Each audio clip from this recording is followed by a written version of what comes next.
Hi, Dad. Rachel. Look, I've got bad news. I spoke to Dr. Malik this morning and he thinks you should stay in the ward for a few weeks longer. On what grounds? A psychiatric report. It says you're suffering from false memory syndrome, persecution complex, paranoia and delusions of grandeur, psychotic fantasy disorder. You know what the medical term for all that is? Bonkers? Exactly. Could you bring Primrose when you come? Primrose? Primrose our cat? Yeah, I haven't seen her for, must be 7 years. Never asked after her. Well, I have been a bit busy, what with being lost in an unknown continent. I don't think the clinic allows pets. A photo of her, then. A photograph of Primrose? One with a nice smile. A nice smile? Cats do smile. Do they? Inwardly. Okay. So, tomorrow at the usual time? Okay.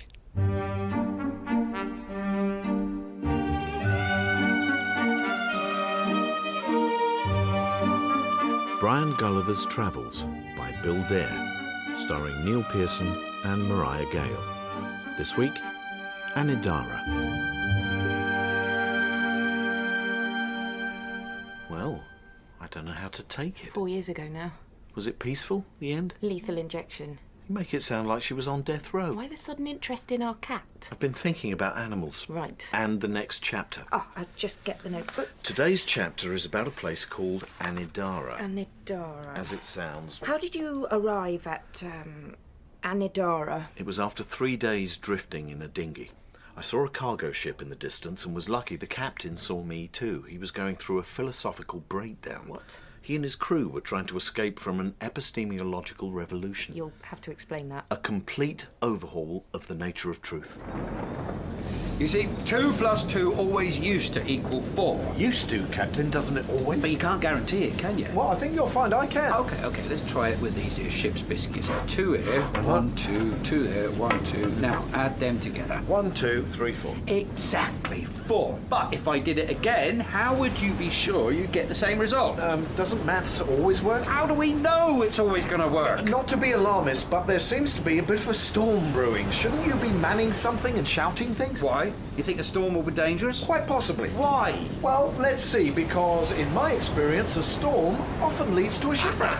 Cause and effect! Yes, it's a rough rule of thumb. Logic again! No, I think it's empirical, because you can see it happening all around So you. you assume it will keep on happening? You idiot, you're an inductive fool! I think that's better than drowning. Look, what say we have the logical debate after the storm? Meanwhile, can I suggest we abandon ship?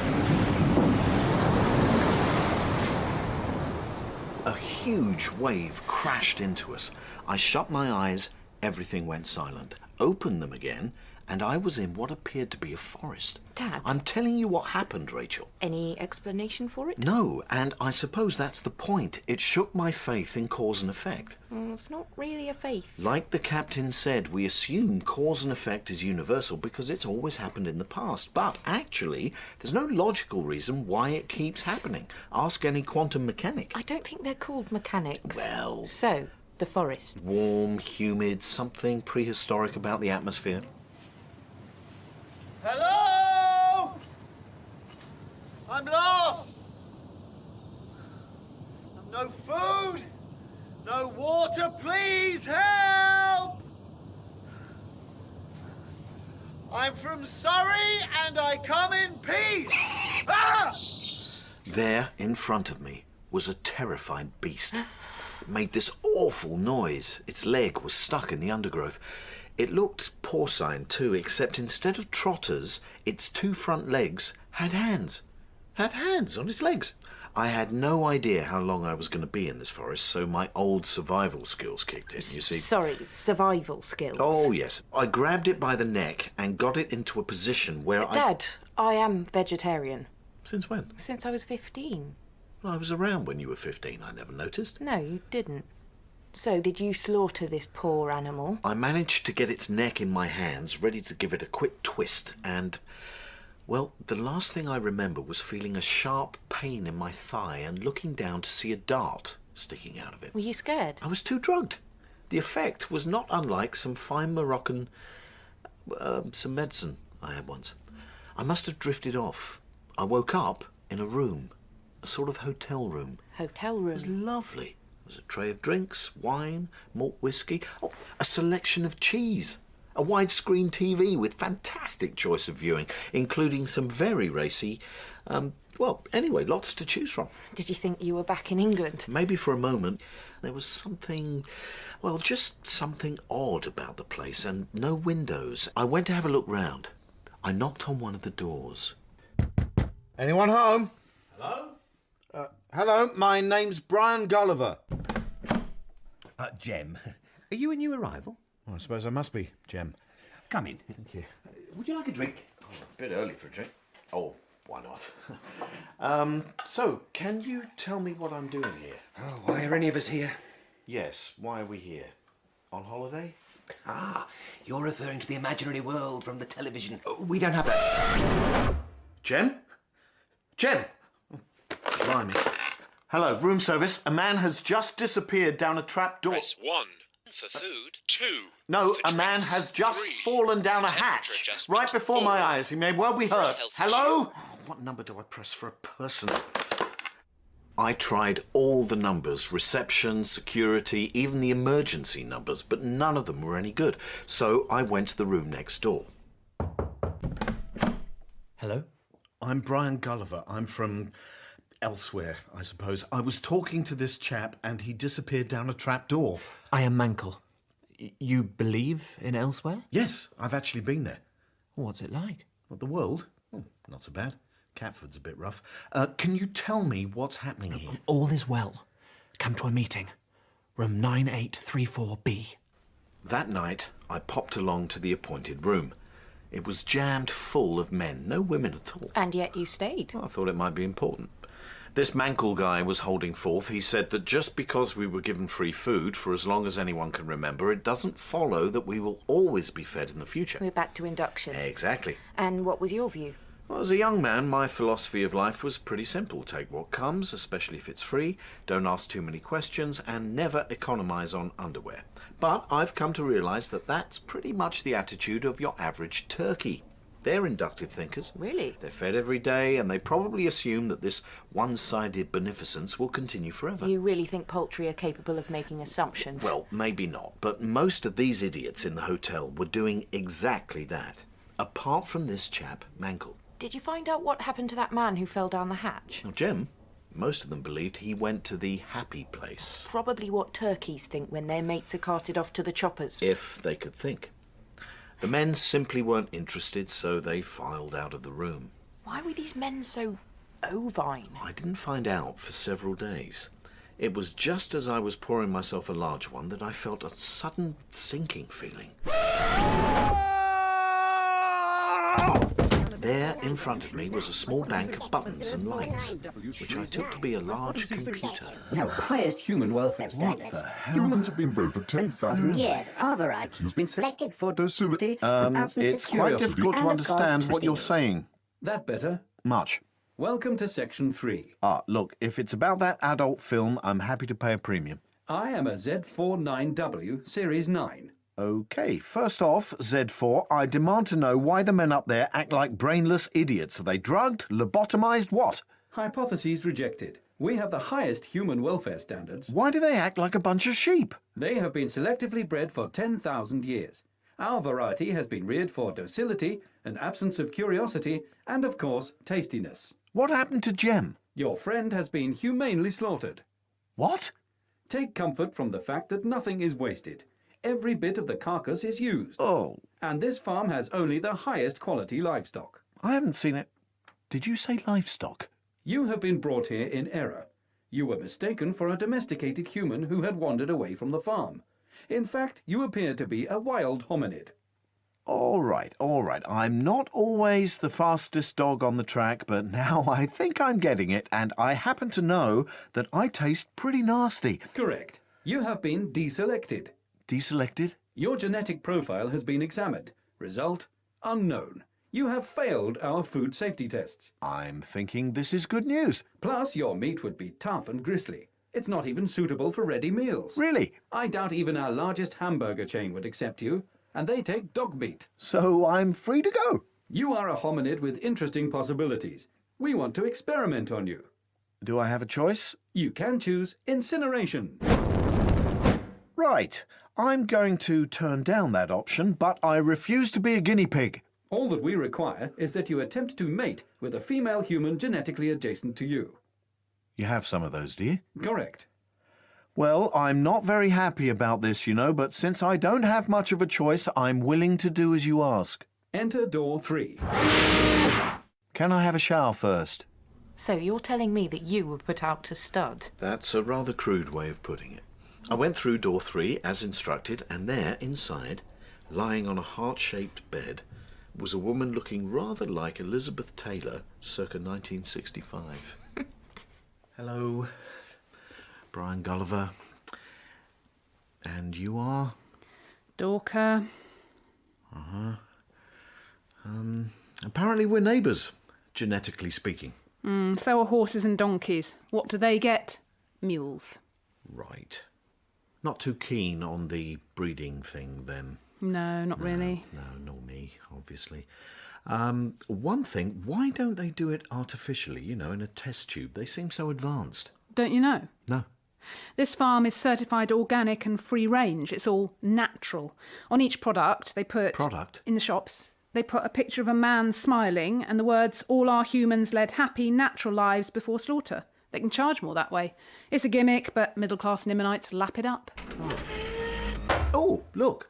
Nice bottle of sparkling wine. Might as well enjoy our predicament as much as we can. You aren't really intending to mate with me, are you? Well, I wouldn't use that word. I did use it as a chat-up line once, and I ended up going home alone. I'm with Dorka on that one. Sadly, Dorka was not in the least interested in any form of intimacy. I think she might have been put off by the observation cameras. Weren't you? No. No, we just sat at opposite ends of the room, not even looking at each other like a couple of depressed pandas. The farmers must have been very cross. They kept trying to chivvy us along with romantic music, candles. This went on for, I don't know how long. Time seemed meaningless. Then, one night, everything changed.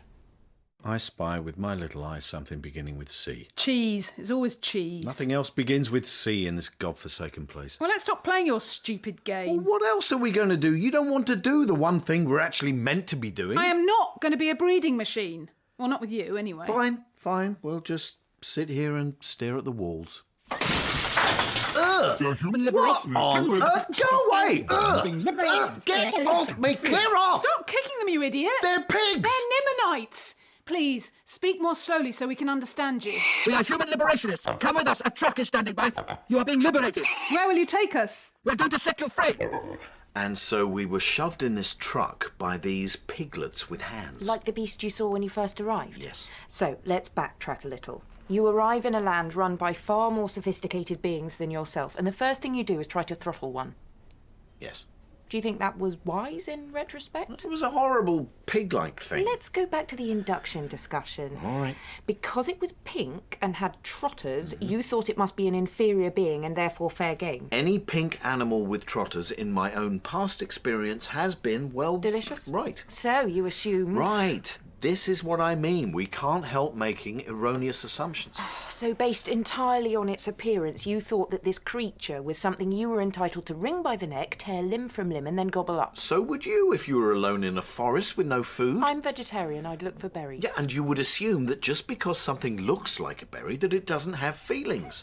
All the other berries I've seen don't have feelings, so I induce that this one doesn't either. Munch, munch. Scream of dying berry. Anyway, how do you know berries don't feel? No cerebral cortex, no neural transmission. Ah, but have you seen every berry that's ever existed? No. Then one day you might find one that says, "Don't hurt me, for I have a complex system of nerves and pain sensors," to which you will no doubt respond, then you can't be a berry. berry. The one good thing about circular logic is that you can never get lost. Always brings you back home. Shall we move on? The truck. Yeah, so... off we went in the back of a truck, and after a few hours, they dropped us in the middle of nowhere. Are you just going to leave us here? You will be free. You don't have to talk that slowly. We're not idiots. It's great being free and in the wild and everything, but what about, roof over our heads, hot food, that sort of thing? Brian, let's just go before they take us back. Just a minute. Wait, come back. We're your responsibility. We are free! They've got to left us. We're helpless humans. How are we meant to cope? Fresh air, sky, this is elsewhere. It's night. We have no torch, no fire, no TV on demand. But we are liberated. We can live. We can go where we want. Where do you want to go? Under that tree? Mm-hmm. Oh, fresh air, sky, rain on our faces. I've only ever seen this on TV. Yeah, lovely. What was that? Sounded like wolves. Aren't they tuneful? Isn't nature wonderful? Depends where you are on the food chain. Well, I love it. The textures, the sounds. This is awakening my most dormant passions. Really? What kind of passions? No, not those kind of passions. Right. What are you doing? I'm taking my shoes and my clothes off. I want to feel the earth under my feet. I want to touch things. We must celebrate our freedom. Pass me some olives and a glass of fizz. Yeah, you see, that's just it, Dorka. There are no olives and no fizz. Well, they'll arrive through a hatch, surely. There's no hatch. And the only thing that's likely to arrive is a hungry pack of... Hello? Oh, magnificent beast! What wondrous thing are you? I'm guessing it's the kind that doesn't understand you. Join us, handsome creature of the forest. We're about to have canapes and fizz. Yeah, I think he would probably rather have a slice of raw hominid with or without an aperitif. And so would he. And him. Let's slowly move, and when I say run, run as fast as you can. 1, 2, 3... Run! Not towards them! We were very nearly eaten alive. What saved us was falling into a deep ditch. The wolves howled from the top, but didn't want to venture down. After an hour of trying to call for help, some of the piggy Nimonites arrived, but they weren't there to rescue us. It seemed we'd fallen, literally, into a trap. They were poachers. They tied us up, took us to a camp, and shoved us in a cage. You see, some Nimonites believe certain parts of a wild human can increase potency. And they wanted various bits of you? No, just one bit. Which bit? One that I could live without, but would definitely miss. Dorka, can you untie me? Why are you so convinced they mean to hurt us? I've seen a lot more of the world than you, Dorka, and when I've been tied up and someone has sharpened a large knife in front of me, things have always gone a bit pear-shaped. Fortunately, their little hands aren't as dexterous as ours.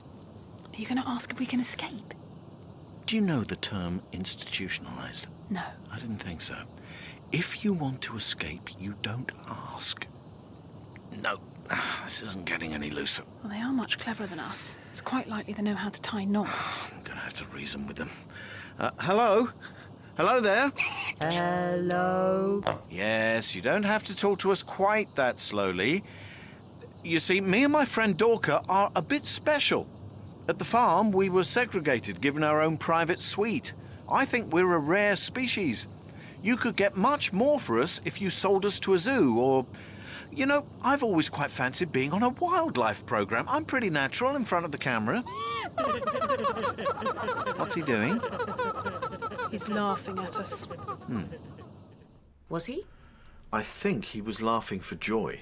I'd convinced him, or her, or it, that we were a rather valuable catch and worth more alive and intact than cut up and made into Viagra. So? We were put on display at a local market along with some other humans of differing shapes and sizes. You've been trafficked? Yes, but everyone seemed terribly nice about it all.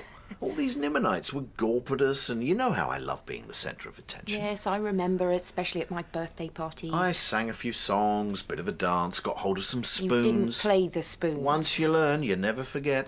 Wasn't long before a little family of Nimonites purchased me and Dorka. Lovely family. Nice house, stocked with gorgeous cheese, malt whiskey. You became a pet? An exotic pet. The only slight chore about it is that the little child of the family wanted to play with me all the time. Did he throw you a stick? Oh, nothing so primitive. But apparently playing with me was educational. I had a lovely little room, well, kennel, with a nice little exercise machine. Actually, it was more like a big spinning wheel you could get inside. You were being treated like a hamster. It was wonderful. You liked it. Even better than the organic farm. And they showered much more affection on me than on each other. They'd row and shout, but whenever I turned up, it was all, oh, give him a cuddle.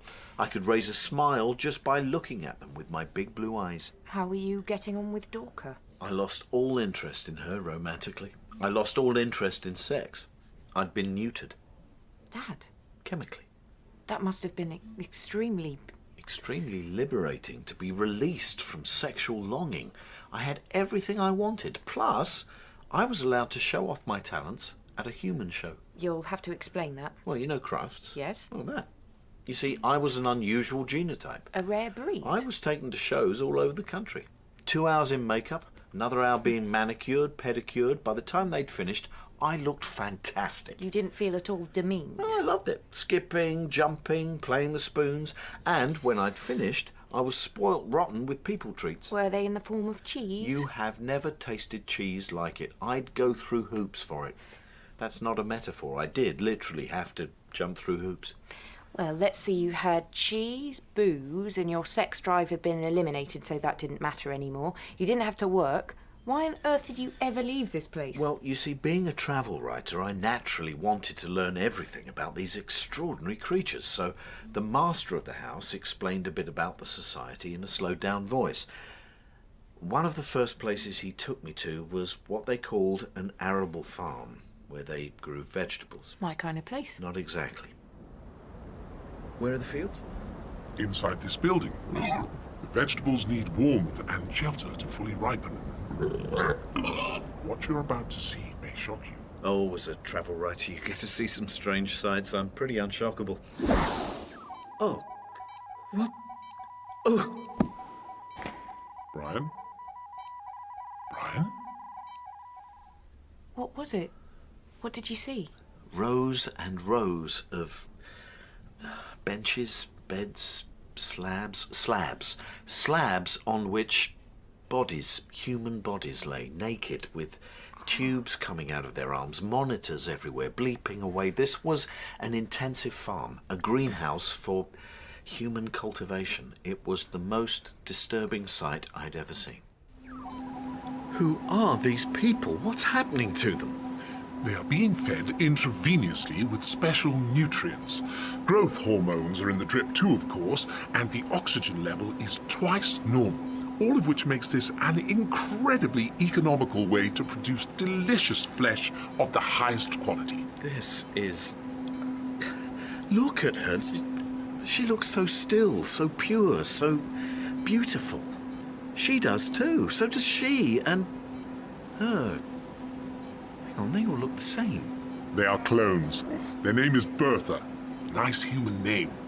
They're all called Bertha? They each have a serial number, of course. Bertha is a great leap forward in modern agriculture. Not everyone likes the idea of... Middle-class Nimonites still like their meat reared in the natural way, but it's awfully pricey and quite cruel. It's sickening. Why? Because look! They're people. She is a person. If I could save just one of... well, one Bertha, I would be happy. Feel free. Have that one. What do you mean, have that one? Save her. Do as you wish with her.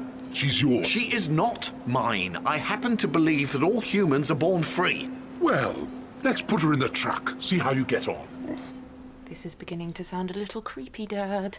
A comatose naked woman in a truck. We put some clothes on her, Rachel, and there was no sexual intent, I can assure you. Oh, yes, you'd been fixed. We got Bertha home, put her on a bed in my kennel. I felt elated that I'd been able to give one condemned human a chance to live, a chance to find herself and be free. And how did it go? Bertha never moved, never woke up. Her eyes never opened. She didn't even have a swallow reflex. You see, no one had told me one very crucial piece of information. Bertha had been developed without any of the brain function associated with higher mammals. The genes for developing the cerebellum, hippocampus and so on had been removed. In essence, she had no more ability to think or feel than a plant. That's why they called it arable farming. In a sense, all those cloned Berthas were crops. Vegetables. Cabbages, exactly. Humans in a persistent vegetative state. And what happened to your Bertha? Looking back, it may seem ridiculous, but I nurtured her. I spoke to her. I couldn't let go. I felt a bond. Because of the way she looked. The body of a human, the face of a human, the eyes. Ah, yes, back to inductive logic. You couldn't accept that in the most meaningful sense of the word human, she wasn't human at all. Nothing more than a spud or a turnip, but I could never accept it. I tried to make my masters see my point of view, to tell them how awful, how terrible it was to rear humans in this way. But why? If they have no more ability to think and feel than plants, surely that's more ethical than eating a cow or a sheep. I've eaten people. What? I can never forgive myself. You ate people? I was never meant to find out, but the kid I played with told me. The stew I was given every day and the steaks were all finest cuts of Bertha. I mean, not my Bertha, but one of the others. Tender? It was bloody delicious, but call me old-fashioned. I don't believe in eating anything with 46 chromosomes, no matter how good the gravy. But that's pure sentimentality, Dad. Oh, you're saying cannibalism is okay, and you're the veggie? I'm rational. What bothers me is eating sentient beings, not brainless clumps of flesh like those Berthas. But if you'd seen Bertha, I don't think So it all boils down to what things look like. If it looks like us, we make an inductive leap that they're sentient beings like us. If dolphins didn't appear to be smiling, we'd probably make kebabs out of them. Yes, we are sentimental idiots, all of us. Oh, visiting time's over. I'll leave the photo of Primrose with you. I'm going veggie. Really? People change. I hear it's spare ribs tonight in the canteen. Certainly smells nice. Certainly does.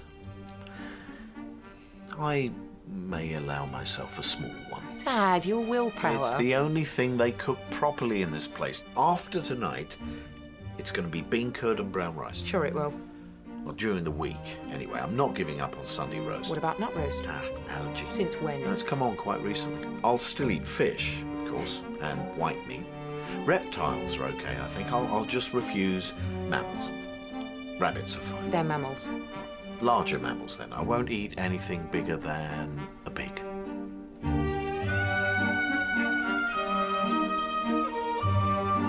In Brian Gulliver's Travels by Bill Dare, Brian was played by Neil Pearson, Rachel, Mariah Gale, Captain, Duncan Wisby, Jem, Gerard McDermot, Markl, Harry Livingstone, Dorka, Vicki Pepperdine, Liberator, Duncan Wisby, and the Master was played by Patrick Brennan. The producer is Stephen Canny.